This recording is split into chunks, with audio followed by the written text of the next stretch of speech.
Welcome to Eye on Horror, the official podcast of iHorror.com. This is episode 147, otherwise known as Season 8, Episode 7. I'm your host, James J. Edwards, and with me, as always, is your other host, Jacob Davison. How you doing, Jacob? Doing good. Just having trouble waking up with the June gloom. It's still pretty cloudy out. Yeah, it's a little, I mean, it's going to burn off. And has it been hot up there for you guys? Yeah, it's pretty Oh my God. warm. Yeah, it's been really hot down here. Also with us, as always, is your other host, John Correa, who I think wants to talk about the heat. Yeah. Well, you got to remember, I'm in the valley and Jacob's on the other side of the hill, closer to the water. So it's just like I'm always like 5 to 10 degrees hotter than where he is. That's quite a difference. Yeah, it's been fun. That's for certain. I don't know why I'm wearing a long sleeve right now. Oh wait, yes I do. Praise be to Saint Maud. Oh geez, okay. It is still like Jacob said, there's still June gloom right now, so it's not that hot. So all right. I joked about us becoming a monthly podcast. That wasn't a prophecy, that was a joke, but here we are. The work schedules, man. Yeah, life happens. The first thing that I want to talk about, and I don't know if do either of you guys get to advanced screenings of 28 years later? Nah, I don't think there really were any advanced screenings near me, or at least I didn't get access to them. You might be right, because our screening was press only, so they might not be doing promo advances, but I saw it. I almost did, but it was downtown, and it's not the best time to be going to downtown LA. Oh yeah, right now. So yeah, exactly. Yeah. Okay, so 20, and by the time it'll be in theaters by the time this posts, so people will have probably seen it. But here's the deal.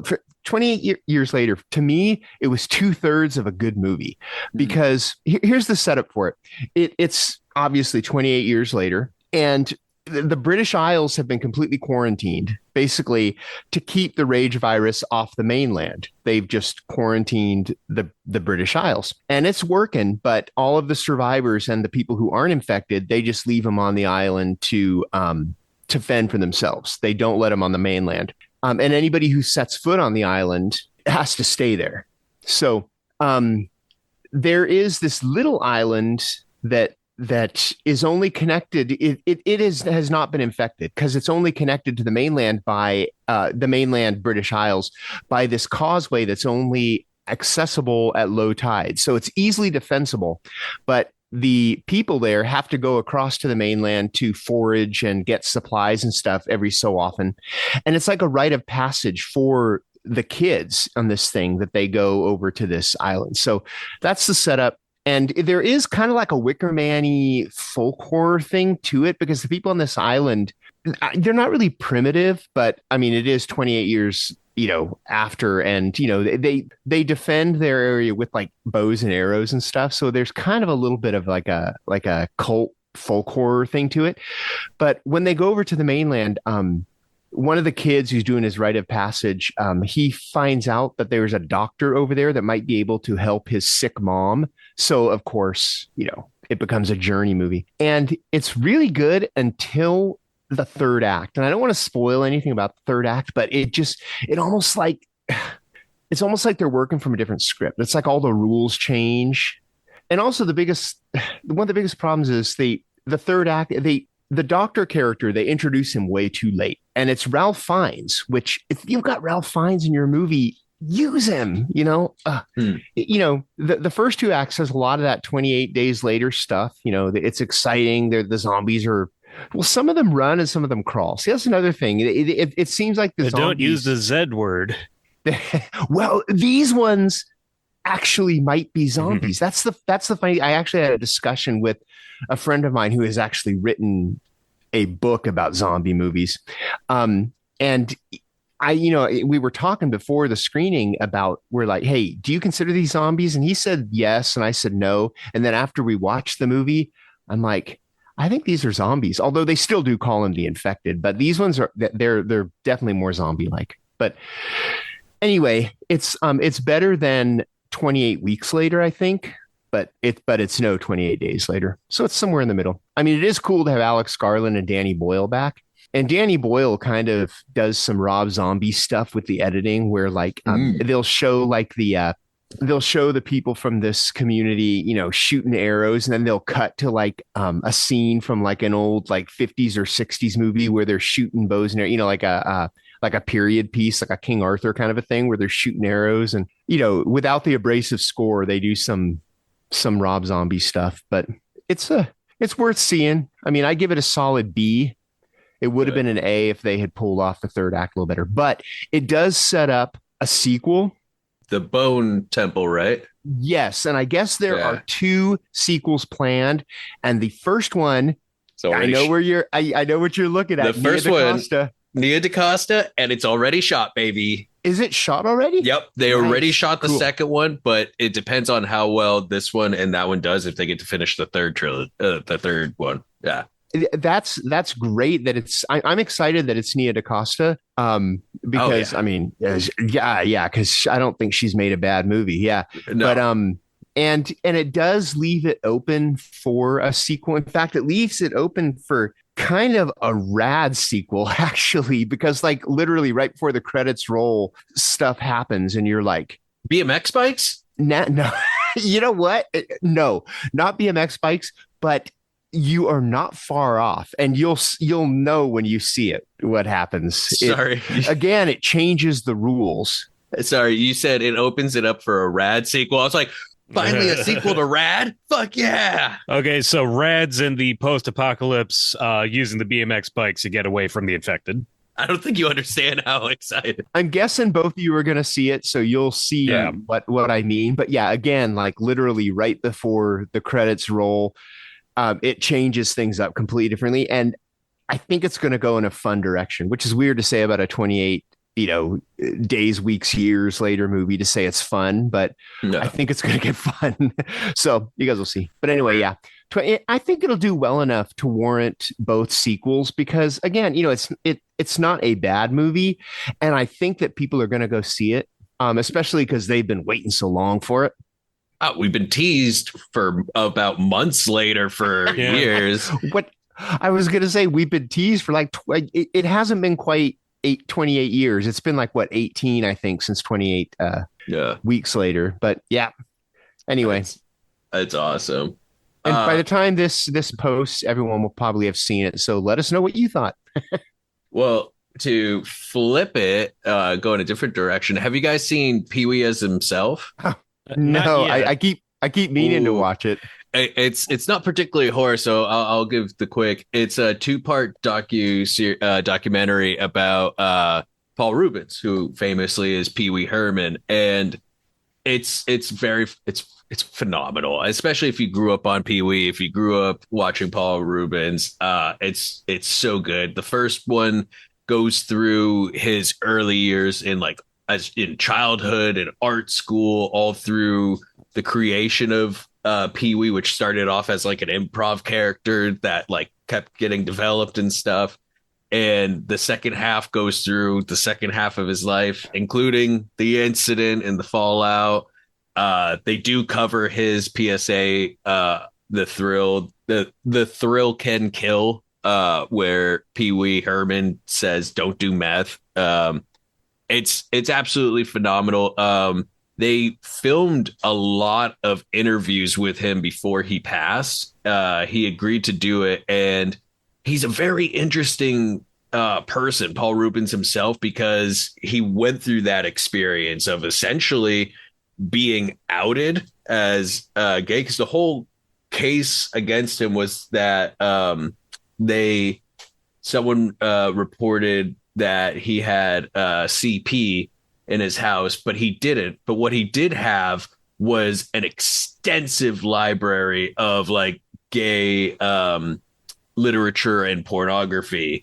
And they basically charged him for, because they didn't want to leave empty handed, they charged him for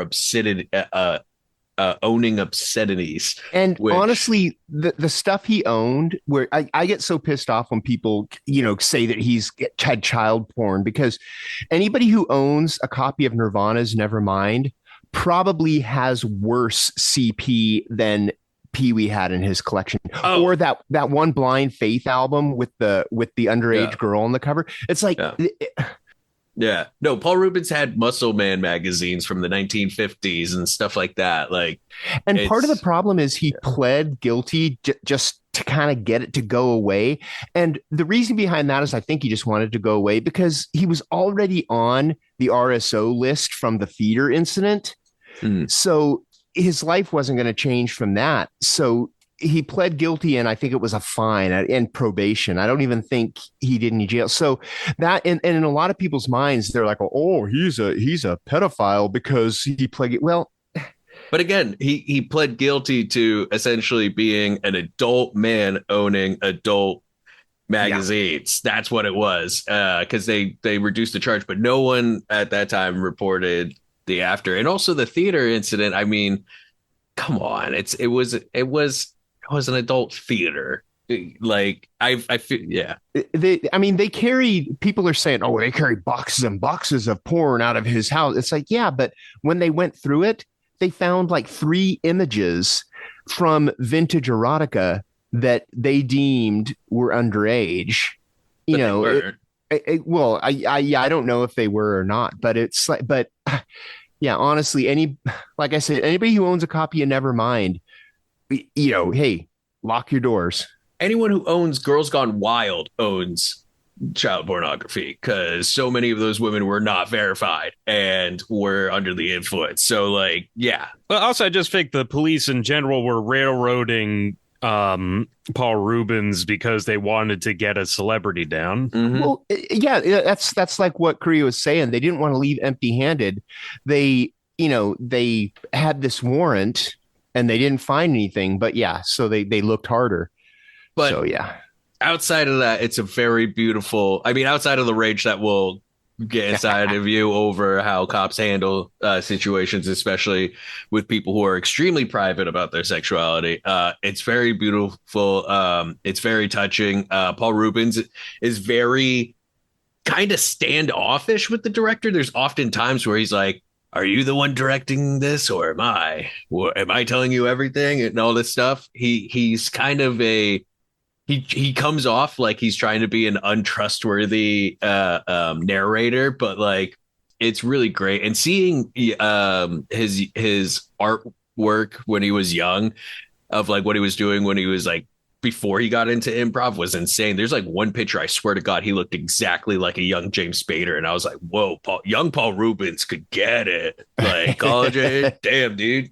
But yeah, Pee-wee as himself is phenomenal, and it's making me want to revisit the show and all that. I'm sure they glossed over some of the behind the scenes drama that happened with that, and because there was famously a lot of like people talking about ownership, who helped create the characters and the show and credit and things of that nature. But that's almost expected when you're making a portrait of someone, you know. While we're talking about not quite horror documentaries, I am kind of fascinated by these music festival documentaries like the Fire Festival and Woodstock 99.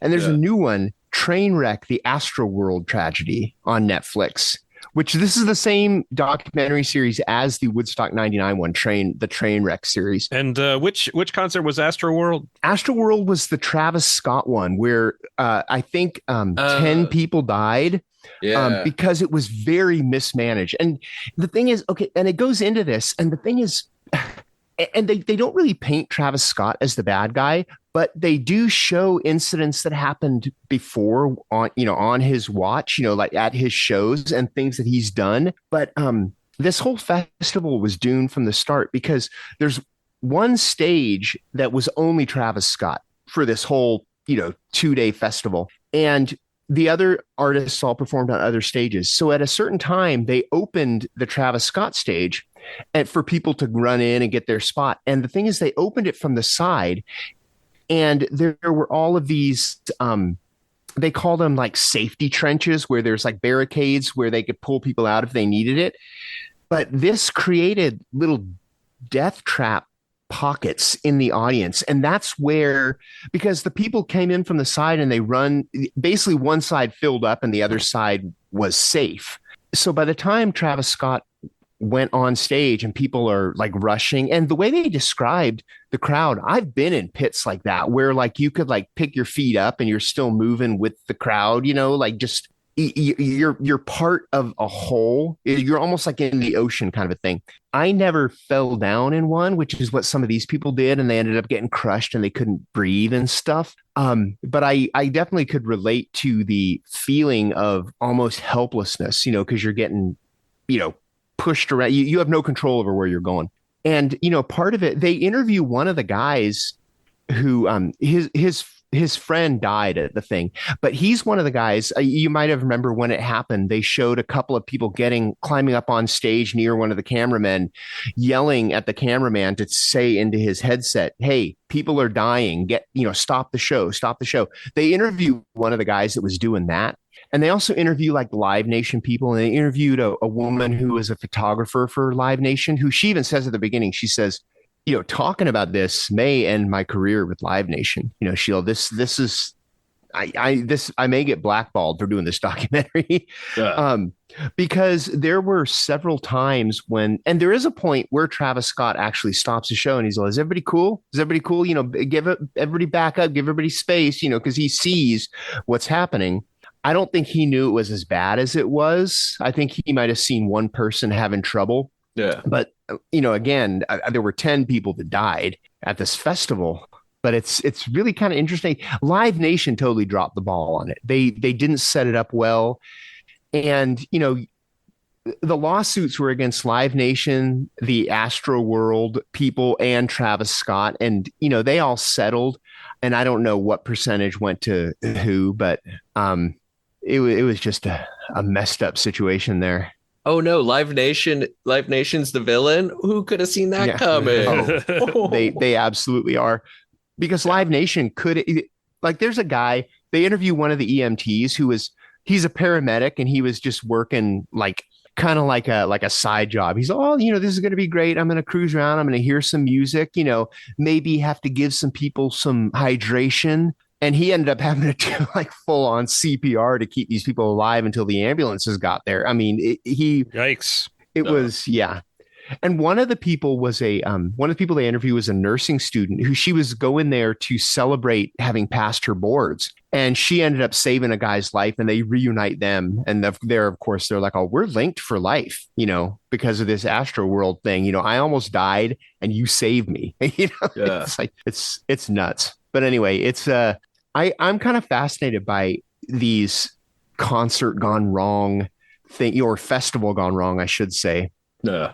And this one might have been more horrific than Woodstock 99, because Woodstock 99 had a lot more just total frat boy disrespect and essay. But this one, this one kind of upset me more because I think I related to it more because I've been in situations like that just haven't been pushed over the edge, but I've been in, crowds where you're at the will of the whole. Oh, yeah. It's like when I got waterboarded at Guar. I mean, it's Guar. So. That's going to be the next Trainwreck. Waterboarded at Guar. Well, I was just wearing a K95 mask and they hit me in the face with the blood and guts thing for a solid 30 seconds. And it all collected in the mask and I couldn't breathe. So I had to take it off. Yeah. Yeah, this is why when I went to see Guar, I stood back from the blood zone. What? Where's the fun in that? I was in it, man. I bought a white T-shirt. I was going to say, do you wear your white T-shirt? Spray painted Guar on it. It's my little homemade Guar shirt. Hell yeah. Yeah. And anyway, on kind of, again, more horror adjacent stuff, who else saw Mike Flanagan's new Stephen King adaptation, The Life of Chuck? Oh, yeah. Who saw it with their parents? Because I'm seeing everyone is seeing it with their mom or dad. Because I saw it with my mom. Wow. Yeah, no, I just saw it with some friends. But still, I mean, it's such a powerful film. And it's kind of hard to explain or, describe too. But it is the title. It's about the life of Chuck, just in a very poetic and kind of roundabout way. Here's the question: how long is it? 110 minutes. It doesn't that's really not- feel like it. That's not bad at all. Actually, that's an hour 40. Okay. Yeah. Hour 50. Oh yeah, hour 50. Yeah. I will say this: Life of Chuck is very much a Mike Flanagan project, just without the horror. Like it's the long monologues, it's the Carl Sagan references, it's the great needle drops, it's everything that's in The Haunting of and other works. Just there's no jump scares. Yeah, although I would still say it's got some horror elements to it because there is air of the supernatural, and also deals a lot with existential crises, which in itself is pretty horrifying, especially in our modern times and crises.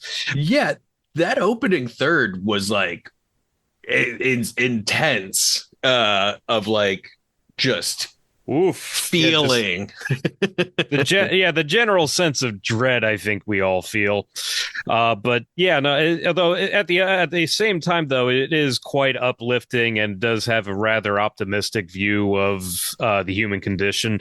And what a cast! Because I mean, it's got a lot of the regulars from Flannigan stuff, like Jacob Tremblay and Karen Gillan, and of course Kate Siegel is in it too. But then you got Tom Hiddleston as Chuck, and you've got Nick Offerman as the narrator. And yeah, no, it just very, like, every scene, like, it's never a dull moment. Like, it just really hooks you, no matter how benign or, like, minimal it seems. Like, one of my favorite bits is the teacher played by Chiwetel Ejiofor. I can never say that name. Yeah, he's talking with David Dastmalchian about kind of the current crisis of things, and they're laughing about how Pornhub is down. Yeah, that got a lot of laughs in my theater. Would you guys say that Mike Flanagan is the new Mick Garris? I mean, do you think that he is the guy that Stephen King trusts with his material now? Yeah, I mean, in that sense, I suppose, but also, just Mike Flanagan's Mike Flanagan and Mick Garris is Mick Garris. Well, yeah, but I'm just saying, for a while, Mick Garris was getting all of the, all the Stephen King stuff, and now I guess Flanagan has been getting it. The reason I asked how long it was is because Mike Flanagan has been doing miniseries, and Stephen King is not known to be brief. Well, the thing of it is, though, is that this is based off of a short story, so there was only so much you could, add to that. I mean, I haven't read that story, but I can imagine, translating a short story from Stephen King into a feature film is considerably easier than trying to cram a novel Stephen King story into a feature. Yep.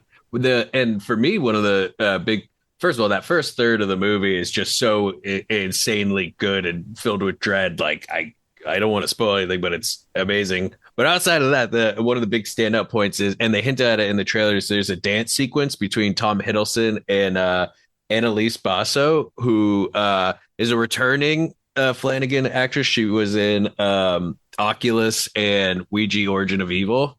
She was one of the child actors in that. So she's all grown up, and they had a dance sequence, and it was just like, you're watching it, it's just like, wow. I don't know if we've seen a dance sequence in a Flanagan movie, but like, it was shot and choreographed and just so well. And like, it wasn't just, a dance sequence for the sake of a dance sequence. There was like a story being told within it and stuff. It's phenomenal. So on a scale of 1 to Oscar Isaac and Ex Machina, where would you put that dance sequence? No, they're different. They're two different sports, man. Like, it was more in, I would say it was closer to like a Gene Kelly type of like dance sequence. Maybe not like I mean, it's not Gene Kelly doing his famous twirl and tap dancing and stuff, but I mean, like, on like feeling and stuff, it was like watching like a Singing in the Rain or American in Paris type dance sequence. It was phenomenal. All right. Okay. Keep this may be as horror as we have been so far this episode. Well, except for 28 years later. Have either of you guys seen The Coffee Table? No, but I heard of it. This movie is fucked up. There, look, I cussed before Korea, I think, on this one. Ooh. This What? movie Fuck is you. this movie is messed up. And I don't even want to really go into it because there's what makes it fucked up is I was glad that I didn't know that was coming up when it happened. But basically the setup is this couple, they're furnishing their new apartment or their new house, and the guy wants this coffee table that's like these two, tigers with a glass top, and the woman hates it and the guy loves it, and the guy wins, and they let him get this coffee table, and he gets it home, and shit happens. It's not supernatural. It's just fucked up. And like I said, I can't even talk about it, but there's something that happens with this coffee table and with this family, and it's one of those things that's like you're on the escalator that you can't get off, and and as it's going, you're like all, you're all, stop, come on, this can't go any further, stop. Oh man, it's messed up. It's on Shudder, so Okay. that's your guys' homework. Watch the coffee table. All right. And it's a Spanish film, right? Yes. Yeah. So you will have to read some subtitles, but Well, I just meant that it's from Spain, right? yes, yeah, it is. But it's a ay. It is. It'll ruin your day. Well, Oh, wow. if you want to ruin your day Shudder double feature, I highly recommend The Ugly Stepsister, which Ooh, yeah. I think just hit Shudder. And I just watched it last night, and I don't say this lightly where I tell people that like this movie upset my stomach. There's two other movies I can think of that have done that. It was Dead Alive the first time, or the pus scene, and Imprint, the river scene, if you know what I'm talking about. Yeah, no, dude. I know what you're talking about. Imprint made me miss class. I watched it before class one day, and I was like, I feel violently sick after that scene. Ugly Stepsister killed my appetite last night. It's from Norway, and it actually features Anna Torp, who was in the first Dead Snow, and also the first two Wave movies. So already I'm in it, and it's basically Cinderella from one of the Ugly Stepsisters' perspective. And one Letterboxd review said it's The Substance, but make it Bridgerton. And almost, there's a lot of body horror in it, but basically the Ugly Stepsister, her mom marries Cinderella's father, and then the father almost immediately dies, and they find out that neither family had any money, and so a lot is put on her and Cinderella to marry the prince at the ball. And so they get invited to the ball, and the Ugly Stepsister goes through, I don't know what year, what decade was it, 1500s, 1600s, or whatever. She goes through plastic surgery like insane, and it's all old school. So like they go to fix her nose, because on the cover or on one of the posters you see she's wearing like this like nose brace. It's gold. And the director does this like really amazing thing on some of the grossest scenes where they have it play out in a wide, and you just sit there, and it's always a bit where someone's holding like a hammer overhead, and they hold it for minutes. You're just like in it, and you're just like, that's what I was going to say. Old school plastic surgery, as in breaking the bones with a hammer. Yeah. And then bracing with it like into no place. anesthetic. No anesthetic. Oh, dude, that doctor, he's French, and he just goes, 1, 2, 3. And I just immediately am like, no. There's also, I don't know to spoil it, but she does a weight reducing thing that comes. She eats a tapeworm to lose weight, and let's put it this way, she has it inside of her for far too long, and there's a sequence with that tapeworm that made me nearly puke. It is, but yeah, outside of the gross factor, because like it's a few scenes, it's really well done. I really like how the stepsister is the protagonist of the story, but they don't quite make Cinderella the villain. Nor the stepmother. Like everyone has their own motivations. They're all very fleshed out. Like, yeah, it's really shades of gray. Yeah, like the reason why the step family, or i.e., the stepmom and stepsister, are kind of mean to Cinderella, is that again, it's so important for these girls to marry rich in order to keep the families going because they can't do anything else but be married off. And Cinderella's caught with the stable boy, and so they kind of are like, well, you just fucked everything because the prince only wants a virgin. And so that's when they start, making her do housework, and she doesn't get to go to the ball, but she goes to the ball anyways. And there's just like all these like really insane scenes about just like what one does to the female body to get to that ideal look and stuff. There's a very if you've seen Dario Argento's opera, you'll appreciate one of the scenes in the movie, famously. But yeah, it's really well shot, super well acted, and the director definitely has like a flair for some like really beautiful camera work. Like the DP on this killed it. It's not a boring movie at all. Like everything just flows, everything keeps going, and yeah, it was a fun but very gross watch. I mean, Yeah, and it is interesting that it's a Nordic adaptation and draws so heavily from the original kind of Grimm's fairy tale version, which itself was pretty brutal and gory. Like a lot of foot trauma. But yeah, no, I actually was lucky enough to see it at Alamo a while back, and I'm glad more people are discovering it, because I think the problem is that a lot of people thought it was one of those kind of public domain horror cash-ins where they're like, oh, it's based off of a public domain fairy tale. But no. This is like next level. It's very intelligent, but also ridiculously gross with the body horror. And yeah, geez. yeah. No, Ugly Stepsister. There's your Shudder double feature. That and Coffee Table. And if I can make it a Shudder triple feature, Oh, no. Okay. It's got to be well, gross. this would be more of a pick me up. But have either of you seen They Call Her Death? No, but you talked about it last time. Is it I on feel like Shudder we talked now? about it. Yeah. Yeah, it's now on Shudder. Okay.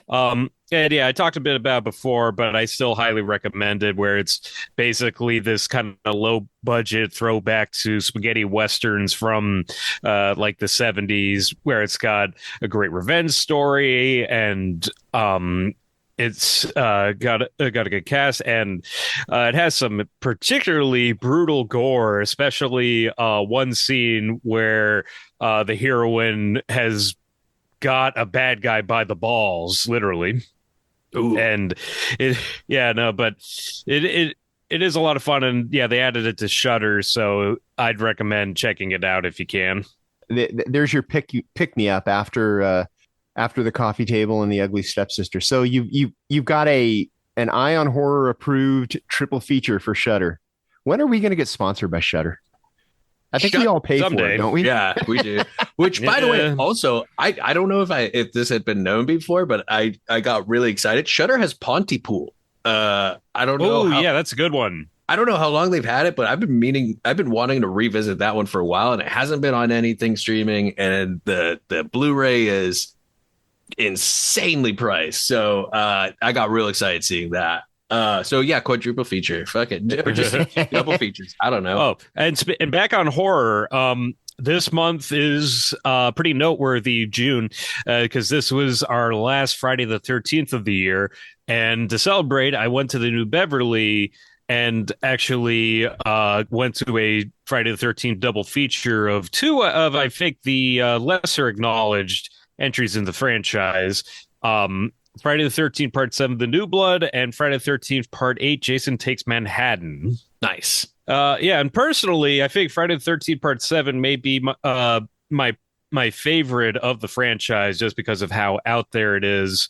Being directed and with effects by the famous John Carl Buechler, who gave us Ghoulies, and I think did one of the greatest Jason Voorhees designs of the entire franchise, masked and unmasked, because like at this point Jason's been through it so much and been so waterlogged that when he's out of the water, he's got like half the mask broke off, so you can see he's got this giant broken jaw, and he's all rotting and gross. And 7 is Jason versus Carrie, right? yes, exactly. Okay, And cool. funny enough, at the screening I went to the New Bev, they had the writer Daryl Haney with the male lead Kevin Spiritus, and it was interesting hearing them talking about the development and production of the film, particularly from Daryl Haney, because apparently the Jason versus Carrie thing was kind of a last minute thing. It was interesting. They said originally one of their big pitches was that this evil land developer is building high rise condos on the shores of Crystal Lake, and that's what activates Jason. And it was kind of an environmental thing. And the studio wasn't really going for it. So he said, they're trying to do Jason versus Freddy, but that's not working out. So how about we have Jason versus Carrie? And they loved it. And that's how we got the Friday 13 Part 7 that we did with Lar Park Lincoln as Tina, who sadly passed away this year. I want to see Jason versus the condo developers. Oh, who doesn't? That sounds like a great movie. Yeah. Let's yeah, like we haven't enough already. Let's step away from horror for a second and go to action, because there's a couple movies that I've seen that I don't want to spend too much time on, just kind of want to chime in on. Have either of you seen Ballerina? Not yet. Not yet. Ballerina is it's from the world of John Wick. Oh yeah, spinoff. Yeah, it is. And I mean, it's good. It's a good act. I mean, the fight scenes are amazing, as you would expect them to be. I think that Chad Stahelski went in and reshot some of the fight scenes, because they have more of a stuntman's eye to them than your typical action movie, I should say. But it is basically about a girl who is in the same family that brought up John Wick. It's like an assassin family, and her father was killed. And on one of her assignments, she sees this branding. It's like a scar on the wrist. And so she's like, okay, this is the tribe that killed my dad. So she goes on like revenge mode. And it's Ana de Armas who she's okay in it. I think she takes the emotionless assassin part a little too far, because she comes off as a little wooden. And I also don't think that they took full advantage of the John Wick world. It's a little one note in the world, but it is exciting. It's got great fight scenes, and it does go places that is, I mean, in retrospect, it's pretty predictable, but at the time I was like, oh, that's kind of clever, one of those kind of deals. But if you like the John Wick movies, you'll probably it has the same humor of the John. Like at one point, she's talking to this guy who's going to sell her weapons, and he finds out what she's going to do, and he goes, "Can I be Frank?" And his name tag says Frank because his name is Frank. It's just kind of one of those visual gags that you get from the John Wick movies. Nice. But also another action movie that actually does not come out until the 27th, so it won't come out until after this posts, but embargo is lifted, so I'm going to talk about it. F1, the movie. How dad is it? Dude, it's pretty dad. It is super dad. It eats the turkey deli on the way home from the grocery store, dad level. This to me, it was kind of a tale of two movies, because I kind of compare it to Any Given Sunday in that when they're playing football in Any Given Sunday, it's totally exciting and I'm loving it. But then when they go to that off-field soap opera stuff, it just kind of loses steam. This is kind of like that. Although the off-track stuff, first of all, the on-track stuff is amazing. It's incredible. The way that it's shot, it's just adrenaline pumping, exhilarating. You're there in the car and in the pit with them. I mean, it's just, it's amazingly shot. But the off-track stuff, some of it is kind of exciting, because basically what it is Brad Pitt plays this kind of washed up but still talented and troubled race car driver. And Javier Bardem comes to him as he's like an old teammate of his from like 30 years ago, and says, hey, maybe not 30 years, but like from a long time ago, and says, hey, I own this Grand Prix team and we suck. We need to turn this around.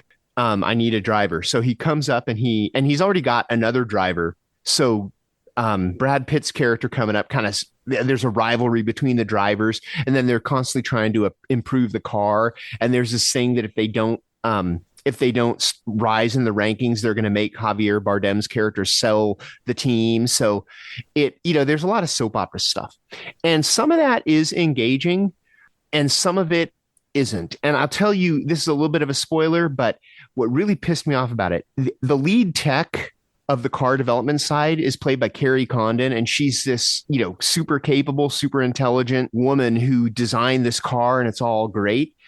And then this is where the movie lost me. They hook her up with Brad Pitt.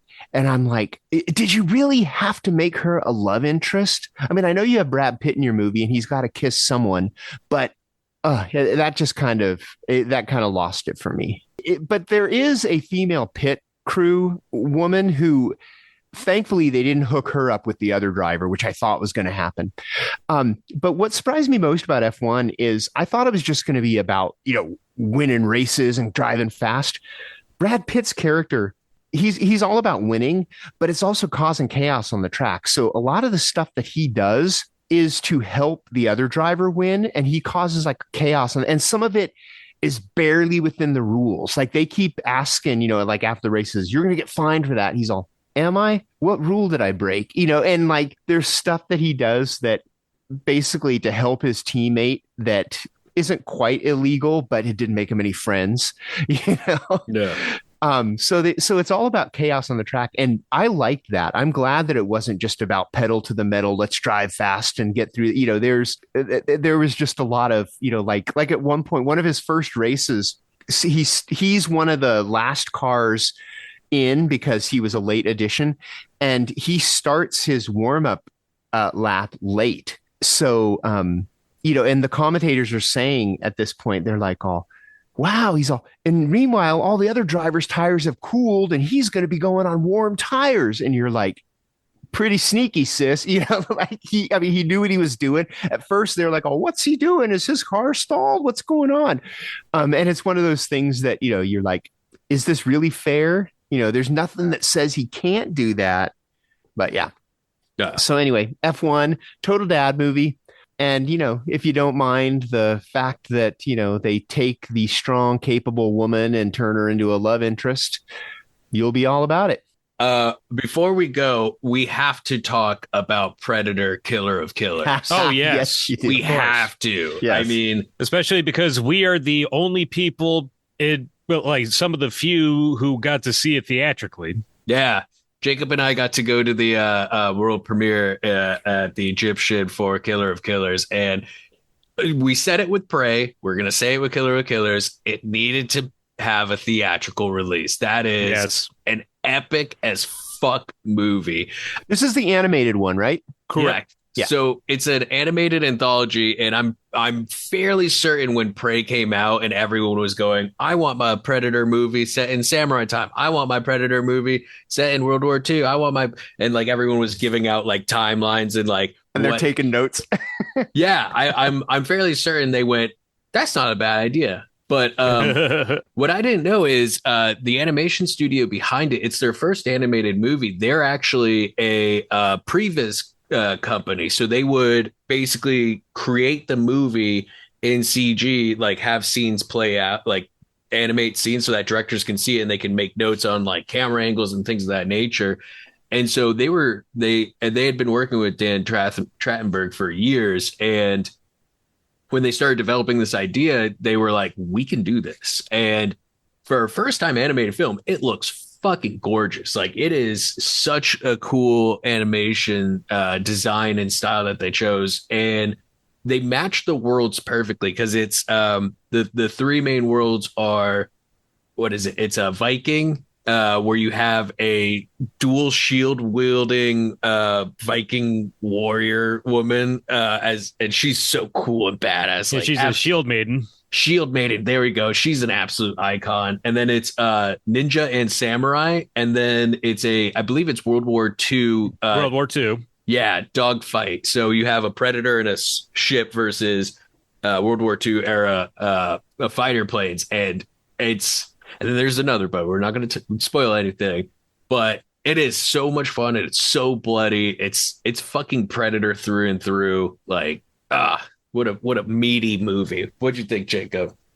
Oh, I loved it. I had a fantastic time. I loved Predator Killer of Killers. It delivered on, as you were saying, something that the people wanted so much because, like, it's been established in the canon that predators have been hunting humans throughout history. So there's just such a bunch of different ways that you could do with the concept, and it really brought me back because, like, I grew up on the Dark Horse comics, Predator stuff, which had a lot of that with like Predators versus Pirates and Predator rampaging through a 1950s Hollywood lot. So there's just so many different things you could do with that idea. And without spoiling it, they do add some unique spins on the mythology and how that kind of ties together and what Trachtenberg might be building up toward. But yeah, it was really good. And seeing it in theaters really did make a difference just with how pumped the audience was, and like they applauded whenever one of the big fights came to a very bloody end. It was really cool. It was just such a good time, and I hope we get another one of these because there's just so many different time eras that you could go into. And it's insane that they made this while making Predator Badlands. Like, it was being done at the same time. Crazy. Trachtenberg co-directed it with the animation director, so it's a little more understanding on how they were able to do it. But like, that's still a huge undertaking, making two Predator movies and keeping one of them like super secret. Like, no one knew they were making this animated film until they dropped the trailer. So, but they knew there was a second one. But yeah, insane. And yes, there's a Predator 2 reference in it. So, I was happy. Actually, at the premiere, they were like, hey, because Dan Trachtenberg was there and all of them. And they're like, what's everyone's favorite Predator movie? And everyone's going, Predator. And I just, at top of my lungs, Predator 2. And the guys at the Egyptian were like, who said it was Predator 2? Like, who's that psychopath out there? That was me, baby. Were you wearing your skeleton onesie? No, I don't remember what I was wearing. That was a long day. There was a guy dressed up as a Predator there too. It was just a fun time. Yeah. Yeah, and they had the giant Viking Predator from K&B. Oh yeah, they had the life-size statue of the Viking story Predator, and yeah, he got a booty on him. What was it, Jacob? I think it was Dustin tried taking a picture with the Predator's butt, and he did. They yelled at him. Well, they didn't yell at him. They just told him to not get so close. Get so close to it. Yeah. Yes, they were very respectful, but they were very much so like, back away from the Predator's booty, sir. Pretty much. Was Chris Hansen there? Oh, no. No, maybe they're saving that for the sequel. Yeah, the Pedo Slayer was not there, but it's really cool, and they do how it ends opens up on either a whole new world that they can explore with the animated or something with Badlands. All I know is like there's definitely like they left enough breadcrumbs to be like, fuck, now I need like 5 more of these. Please. I think every Predator movie is going to open up 5 more worlds. Oh God. I mean, they always did. Remember, famously, Predator 2 teased AVP and all these worlds and stories like that. And that's one of the reasons why I love Predator 2 so much is the world building that happened with it. Because the first one was very much so like, this is an isolated incident. Predator 2's like, baby. Cool. All right. Well, let's call this one an episode. So, again, hope you like these, catch up episodes with us because that's what you got. I'm not even going to promise 2 weeks anymore. I'm just going to say, we'll see you when we see you. It'll happen when it happens at this point. But, yeah, let's get on out of here. Our theme song is by Restless Spirit. So go give them a listen. And our artwork is by Chris Fisher. So go give him a like. It's been so long since I did that. I almost forgot how it went. You can find us on any of the socials under Eye on Horror or at iHorror.com, which is the site we all call home. And yeah, you guys have some homework with all these Shudder movies that we've recommended. Because I'm just assuming everyone who listens to us, like us, pays for Shudder. Mm-hmm. So good call. Keep Shudder going. Yeah. Also, if you're listening to this on day one, go to our socials, and you can, if there's still any left, you might get to go to a preview of Mithrigan 2.0. It is tomorrow night if you listen to this on the first day. And if you want to see what I look like in real life, I'm going to be there. So check that out. And hey, if you miss me or Jacob during this downtime, I am still putting the Cryptozoo out consistently, and Jacob is still doing the Hallow Rewind consistently. So yeah, if you miss podcasts and we're not consistent enough here at Ion Horror, go check those out. And we'll see you when our inconsistent selves see you. And until then, I'm James J. Edwards. I'm Jacob Davison. And I'm Jonathan Correa. Keep your eye on horror.